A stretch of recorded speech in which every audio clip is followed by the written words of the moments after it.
अस्सलाम वालेकुम all friend, कैसे हैं? खैरियत से हैं? उम्मीद करता हूँ आप सब खैरियत से होंगे। तो आपको बताने जा रहा हूँ प्रीकास्ट छत के बारे में। क्या आप प्रीकास्ट छत के बारे में जानते हैं? अगर नहीं जानते तो मैं आपको अभी चलें दिखाता हूँ प्रीकास्ट छत ये कैसे तैयार होती है। पहले तो हम इसकी सुपर स्ट्रक्चर की चारों दीवारों की चुनाई जब कंप्लीट कर लेते हैं तो उसके बाद हम जब छत लेवल आ जाता है, यानी कि हम आमतौर पर 12 फुट छत लेवल आ रहा है, छत का सिल लेवल। प्री कास्ट का मतलब यानी कि प्री का मतलब होता है पहले, कास्ट तैयार शुदा, यानी कि प्री और कास्ट को जब हम मिलाते हैं तो इसको हम कहते हैं पहले से तैयार शुदा। ऐसा मटेरियल जो पहले से तैयार शुदा हो, चाहे वो गार्डर्स हैं या स्लैबें हैं या कोई कॉलम्स हैं, तो उसको हम कहते हैं precast girder, precast slab, precast columns. अच्छा, प्री कास्ट में हम सबसे पहले आपको बताएंगे, पहले उसके हमने तारीफ़ बता दी और उसके बाद प्री कास्ट के बेनिफिट्स और फ़ायदे वगैरह बताते हैं। प्रीकास्ट छत का सबसे बेहतरीन फ़ायदा ये है, इसमें वक्त बहुत ही कम लगता है। यानी कि हम एक फैक्ट्री है या कंपनी है तो उसको हम ऑर्डर देते हैं कि हमने 29 बाय 31 फुट की छत बनवानी है, गार्डर और स्लैब वाली, तो आप काइंडली हमें ये छत तैयार कर दें। उनके पास मुख्तलिफ़ साइज़ होते हैं, जैसे कि गार्डर अब हमारा 31 फुट यानी कि 29 बाई 31 फुट है, तो जो लंबाई कम होगी तो उस रुख हम गार्डर देंगे। अब हमारा ये जो एरिया है ये है 29 बाय 31 फुट, ठीक है। 29 फुट हमारी चौड़ाई है ये वाली और 31 फुट है हमारी लंबाई, तो गार्डर हमारा आएगा चौड़ाई की तरफ इन 29 फुट, यानी कि ये हमने 29 फुट साइड पे हमने गार्डर बिछा दिया, यानी कि कम से कम जो पैमाइश होती है तो उस पर हम गार्डर बिछाते हैं। गार्डर बिछाने के बाद सबसे पहले तो हम गार्डर देखते हैं कि अब इसमें टोटल गार्डर कितना लगेंगे। उस हवाले से सबसे पहले वो इसकी पैमाइश, इनके पास 3 फुट की, 4 फुट की, 6 फुट की, 3.5 फुट की, 4.5 फुट की स्लैब्स होते हैं। ये वाली स्लैब जैसे कि आप देख रहे हैं, ये वाली, इसको हम स्लैब बोलते हैं। ये 2.5 बाय 3 फुट की है, तो 3 फुट के हवाले से हम 29 को 3 पर तकसीम करेंगे। मिसाल के तौर पर 10 आई हैं, 10 अदद हो गए, यानी कि हमारी जो पैमाइश है, तो हम 10 अदद गार्डर लाएंगे। 1 2 3 4 5 6 7 8 9 10 इस तरह, यानी कि 3 बाय 3 फुट, 3 फुट छोड़ के फिर 3 फुट, फिर 3 फुट, फिर 3 फुट, फिर 3 फुट।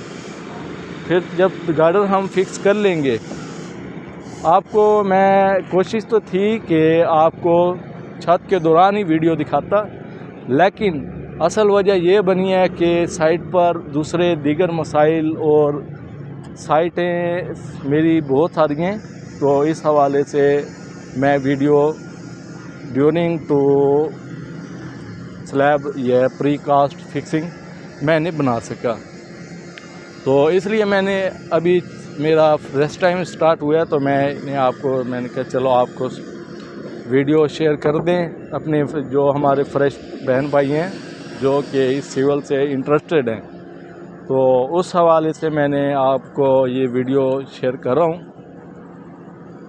जब हमने गार्डर फिक्स कर दिए तो उसके बाद हम स्लैब्स को कैलकुलेट करते हैं कि एक लंबाई में कितनी स्लैब्स आएंगी।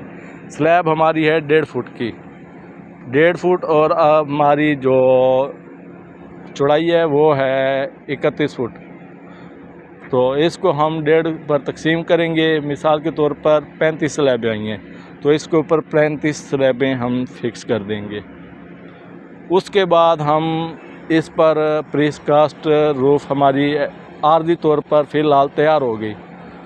फिर हम इसके ऊपर सबसे पहले ये जो आपको वाइड्स नज़र आ रहे हैं, इसमें हमने क्या करना है, कंक्रीट 1 2 4 PCC उसको मिक्सचर करके उसका मॉडल तैयार कर इनमें जो झरियाँ आपको नज़र आ रही हैं वर्टिकली और हॉरिजेंटली, इनमें हम उन झरियों को फिल करेंगे। और फिल करने के बाद इस पर हमने पॉलीथीन यानी कि शॉपर की शीट, इस पर 29 बाई 31 फुट की शॉपर की शीट लाएंगे। शॉपर की शीट लगाने के बाद उस पर हम मट्टी कैलकुलेट करेंगे, इस पर कितनी आती है। 29 बाई 31 को मल्टीप्लाई करके हमने मट्टी की जो औसत है, क्योंकि हमने सलामी भी देनी है, फ्रंट साइड हमने डाउन करनी है, बैक साइड हमने उठानी है। बैक साइड पर हमने 3 इंच डालनी है और फ्रंट पर हमारी आएगी 1.5 इंच, तो इसकी औसत बनेगी 2 इंच। 2 इंच हम मट्टी के हिसाब से कैलकुलेट करेंगे। मिसाल के तौर पर 2 ट्रॉली आती हैं, तो 2 ट्रॉली हम शिफ्ट करेंगे ग्राउंड फ्लोर से फर्स्ट फ्लोर पर। उसके बाद हमारा नेक्स्ट टारगेट होगा उसके ऊपर टसू फिक्सिंग। फिर टसू को कैलकुलेट करेंगे। टसू की कैलकुलेशन हम इस तरह करेंगे, इसकी लंबाई और चौड़ाई जब हम मेजर कर लेंगे 29 बाई 31, फिर टसू जो है 1 स्क्वायर फुट में 2.5 28 टसू लगता है। 100 स्क्वायर फुट में लगता है 250, और जब हम 1000 स्क्वायर फुट है उसमें लगेगा 2500। आसान से इसका हल है, हम 29 बाई 31 को मल्टीप्लाई करके 2.5 से मल्टीप्लाई करेंगे, टसू आ जाएगा। उसको ग्राउंड फ्लोर से फर्स्ट फ्लोर पर शिफ्ट करने के बाद हमने इसकी टसू फिक्सिंग का काम कंप्लीट कर देना है। और इसके बाद हमने टसू को ग्राउट करना है। टसू ग्राउट करने के बाद सर बहन भाइयों, हमने सबसे पहले एक और काम भी करना है, पैरापिट वाल, जो कि आपको बताना भूल गया हूँ। पैरापिट वाल इसकी बहुत ही ज़रूरी है। हम 14 इंच यानी कि 1 फुट 2 इंच इसकी हाइट में वर्टिकली पैरापिट वाल डालेंगे। यहाँ पर ये जो आपको एजेस नज़र आ रहे हैं, यहाँ पर हमने पैरापिट वाल डालनी है। पैरापिट वाल उसका आउटर इंटरनल एक्सटर्नल हम प्लस्तर करेंगे। प्लस्तर करने के बाद ये हमारे काम यानी कि छत फाइनल हो जाएगी। उसके बाद हमने एक और इम्पोर्टेंट काम जो करना है वो है पैरापिट वाल और रूफ़।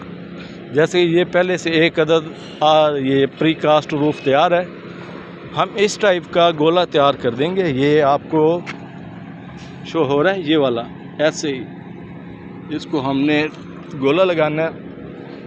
इसका बेनिफिट ये है कि जो पानी है बारिशी हालात हैं या तूफ़ानी, तो इस सूरत में जो पानी है ये किनारों पर नहीं खड़ा होता।